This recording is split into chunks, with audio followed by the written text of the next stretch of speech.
একবার এইডস নিয়ে আন্তর্জাতিক কনফারেন্স হলো ইউরোপের কোন এক দেশে। বিভিন্ন দেশের ডাক্তাররা সেখানে বক্তব্য দিলেন। কনফারেন্সে কুয়েতের পক্ষ থেকে যোগ দিয়েছিলেন ডক্টর শিরবিনী। সবকিছু ভালোই চলছিল, কিন্তু বিপত্তি বাঁধল ডক্টর শিরবিনীর বক্তব্যের সময়। তিনি যখন এইডস মহামারীর নৈতিক আর ধর্মীয় দিক নিয়ে কথা বলতে শুরু করলেন, তখন পুরো অডিটোরিয়াম প্রতিবাদে ফেটে পড়ল। চিৎকার করে বলতে লাগলো, নীতিবাক্য শোনাবেন না, নীতিবাক্য শোনাবেন না। বিরক্ত হয়ে ডক্টর শিরবিনী চেঁচিয়ে জবাব দিলেন, তোমাদের কাছে নীতিবাক্য কি এইডসের চেয়েও খারাপ নাকি? যৌন বিকৃতির আন্দোলনের সাথে আধুনিকতার সম্পর্ক এই একটি ঘটনা থেকেই ব্যাখ্যা করা যায়। আধুনিকতার ধর্ম হলো নাফসানিয়াতের ধর্ম। প্রবৃত্তির পূজা এই ধর্মের মূল মন্ত্র। যে কোনো মূল্যে নফসকে খুশি করতে হবে, তার চাহিদায় বাধা দেওয়া যাবে না কিছুতেই। আধুনিকতা যে অধিকার আর স্বাধীনতার কথা বলে, সেটা নফসের অধিকার, নফসের স্বাধীনতা। এ কারণে সে নীতিবাক্য শুনতে রাজি না। আধুনিকতা এইডস রোগের চিকিৎসা নিয়ে শত সহস্র ঘন্টা আলাপ করতে পারে, কিন্তু যে চিন্তা ও আচরণের কারণে এ ব্যাধির জন্ম, তার বিরুদ্ধে কিছু বলতে পারে না।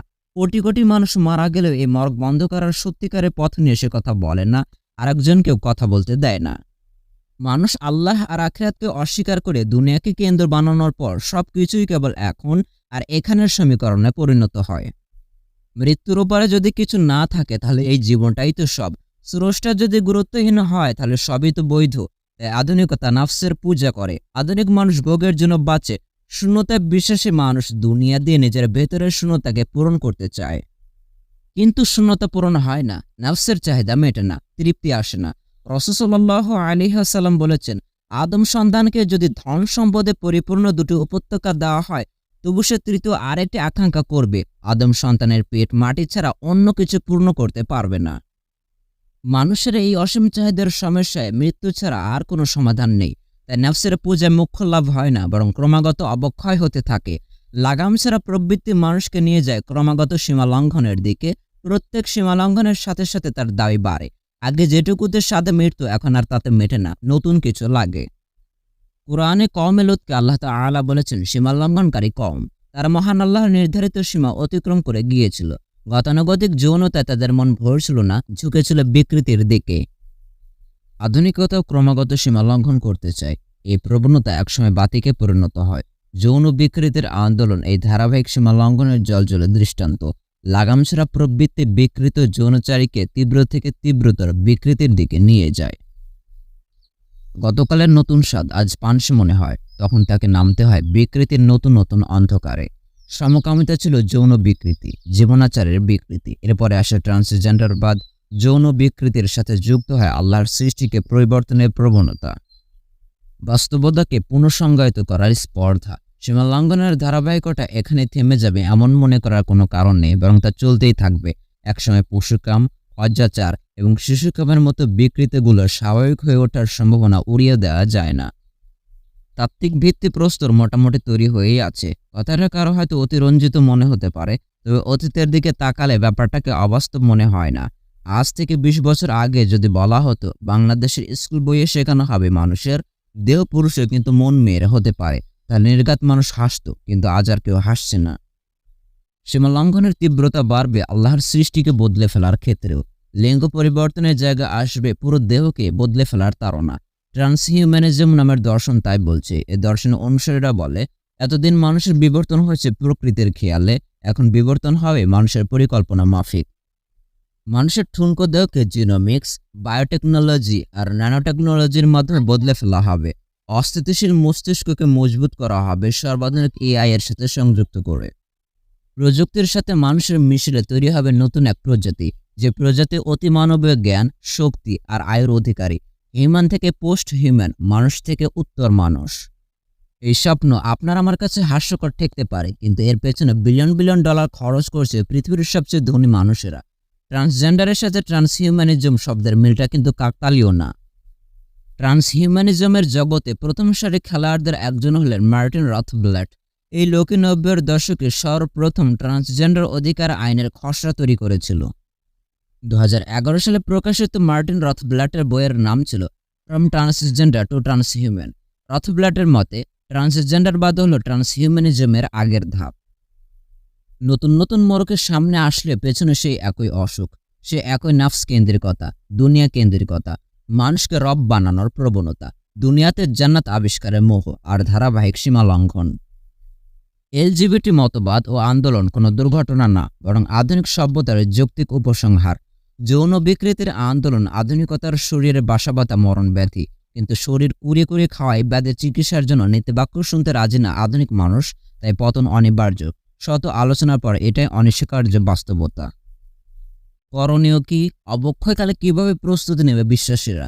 যৌন বিকৃতির আন্দোলনের মোকাবেলা কিভাবে হবে, বিশেষ করে বাংলাদেশের প্রেক্ষাপটে?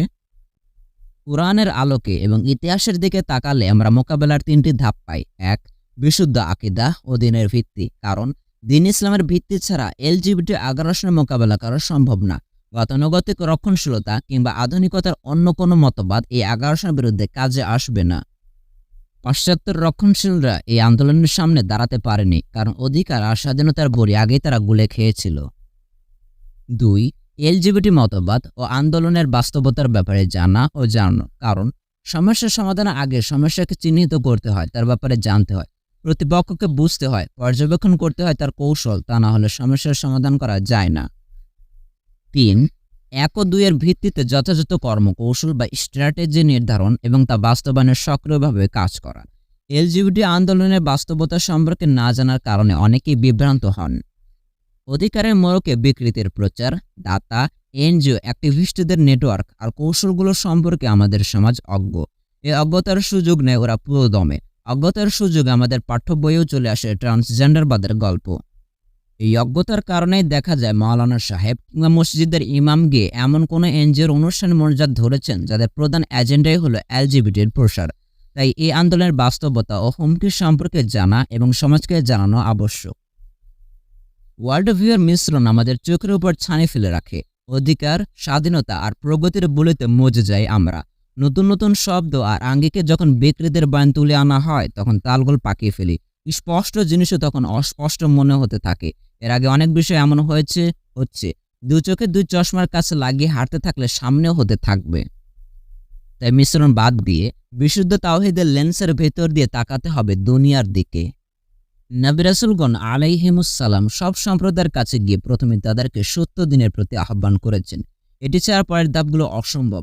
এ কারণে উপরে বলা প্রথম 2টি ধাপ হলো ভিত্তি, যা মজবুত না হলে পুরো কাঠামো ধসে পড়বে। এই বইয়ে আলোচনা ছিল এই 2টি ধাপ নিয়ে। মানুষকে জাগানো, বহুদিনের শীত নির্দয় চোখের সামনে পড়ে যা পুরো ছাইনটুকু সরিয়ে দেওয়া ছিল এই বইয়ের উদ্দেশ্য। 3য় ধাপের আলোচনা অত্যন্ত গুরুত্বপূর্ণ কিন্তু দীর্ঘ। এর সাথে জড়িয়ে আছে অনেক প্রশ্ন, অনেক শাখা প্রশাখা। এ নিয়ে স্বতন্ত্র আলোচনা প্রয়োজন। সংক্ষেপে এটুকু এখানে বলা যায় যে দেশি বিদেশি কোনো প্রতিষ্ঠিত শক্তি এই আগ্রাসনের বিরুদ্ধে শক্ত অবস্থান নেবে এমন সম্ভাবনা নেই বললেই চলে। এর পেছনে থাকা প্রবল শক্তিশালী অক্ষের মুখোমুখি হবার মতো নৈতিক এবং আদর্শিক শক্তি এদের নেই। বুঝে না বুঝে যারা সেকুলারিজম গ্রহণ করে নিয়েছে, তারাও অবধারিতভাবে এই মতবাদের সামনে আত্মসমর্পণ করবে আজ অথবা কাল। তাই সাধারণ মানুষকে এই আগ্রাসনের মোকাবেলা করতে হবে ঈমান ও তাকওয়ার মাধ্যমে, দিনের মজবুত ভিত্তির উপর দাঁড়িয়ে। আর তার জন্য আধুনিক মানুষের বিচ্ছিন্নতার অসুখ কাটিয়ে উঠতে হবে। একাকী মানুষ অক্ষম, কিন্তু একটা সামষ্টিক সত্তার অংশ হিসেবে সে শক্তিশালী। তাই ইসলামের আলোকে সংঘবদ্ধ হয়ে সোচ্চার ও সক্রিয় হতে হবে, এর কোনো বিকল্প নেই। এই দানবের বিপরীতে আপনা আপনি কোনো শক্তি দাঁড়াবে না, মাটি ফেরে কোনো নেতা বের হয়ে আসবে না। এগিয়ে আসতে হবে আমাদেরকেই। সচেতনতা তৈরি করতে হবে, নাগরিক পরিসরে সোচ্চার হতে হবে, বিকৃতির ফেরিওয়ালাদের প্রতিরোধ করার জন্য সংগঠিত হতে হবে। উদ্যোগ নিতে হবে ব্যক্তি, পরিবার এবং সামাজিক পর্যায়ে। অভিভাবক, শিক্ষক, পেশাদার শ্রেণী, বিশিষ্ট নাগরিক, আলেম সমাজ নিজ নিজ জায়গা থেকে ভূমিকা রাখতে হবে সবাইকে। তবে সবচেয়ে গুরুত্বপূর্ণ ভূমিকা থাকবে তরুণদের। সর্বোপরি সামাজিক শক্তি অর্জন করতে হবে।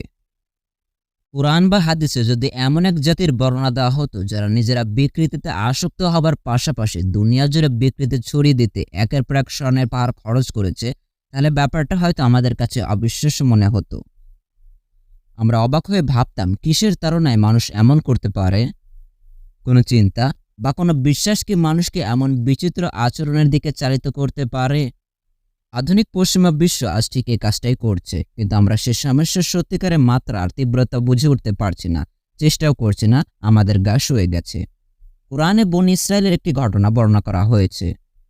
ইহুদিদেরকে শনিবার মাছ ধরতে নিষেধ করা হয়েছিল, কিন্তু তারা কৌশলে এই নিষেধ অমান্য করে মহান আল্লাহ শাস্তি হিসেবে তাদেরকে বানর ও শূকরে পরিণত করে দেন।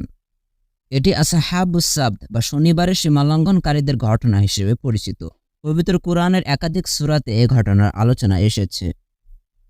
শনিবারের ঘটনার সময় বনী ইসরায়েল সবাই কিন্তু আল্লাহর অবাধ্যতায় অংশ নেয়নি। তাদের মধ্যে 3 ধরনের মানুষ ছিল। একদল সরাসরি আল্লাহর অবাধ্য হয়েছিল, দ্বিতীয় দল অবাধ্যতা থেকে বিরত ছিল, প্রথম দলকে বারবার মানা করেছিল, আর তৃতীয় দল তারা কি করেছিল? কিছুই না। তারা নিষেধাজ্ঞা ভাঙেনি, আবার এই কাজে মানাও করেনি। উল্টো দ্বিতীয় দলকে বলেছিল, তোমরা কেন এদেরকে মানা করছো যখন আল্লাহই তাদেরকে শাস্তি দেবেন? নিজেদেরকে তারা গুটিয়ে রেখেছিল নিজস্ব খোলসের ভেতর। এরা ছিল নিষ্ক্রিয় দর্শক, সাইলেন্ট মেজরিটি। প্রত্যেক সমাজ ও সভ্যতা এদের সংখ্যায় বেশি। হক বাতিলের সংঘাত থেকে এরা নিজেদেরকে দূরে সরিয়ে রাখে। এরা নিজেদের জীবন, নিজের সমস্যা নিয়ে মুশকুল। এত চিন্তাভাবনা কিংবা আত্মজিজ্ঞাসার সময় তাদের নেই। শুধু খেয়ে পরে বেঁচে থাকতে চায় নিশ্চিন্তে। তবে হ্যাঁ, গতানুগতিকতাকে পরিবর্তনের চেষ্টাকে সাইলেন্ট মেজরিটি সাধারণত সমর্থন করে না। এরা গতানুগতিকতার সমর্থক। যখন আল্লাহ জাল্লা ওয়া আলার পক্ষ থেকে আযাব আসলো, তখন কি হলো? যারা অবাধ্য হয়েছিল আর যারা অবাধ্যতার ব্যাপারে চুপ ছিল, শাস্তি হলো 2 দলেরই।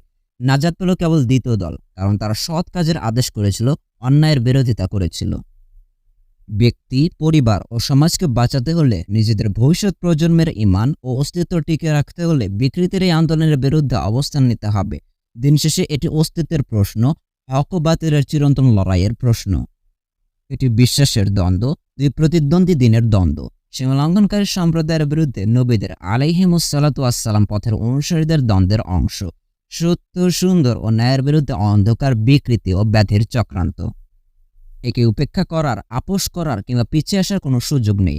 এই দ্বন্দ্বের মাঝামাঝি কোনো অবস্থান নেই। 2 নৌকায় পা দিয়ে প্লাবন পাড়ি দেয়া যাবে না।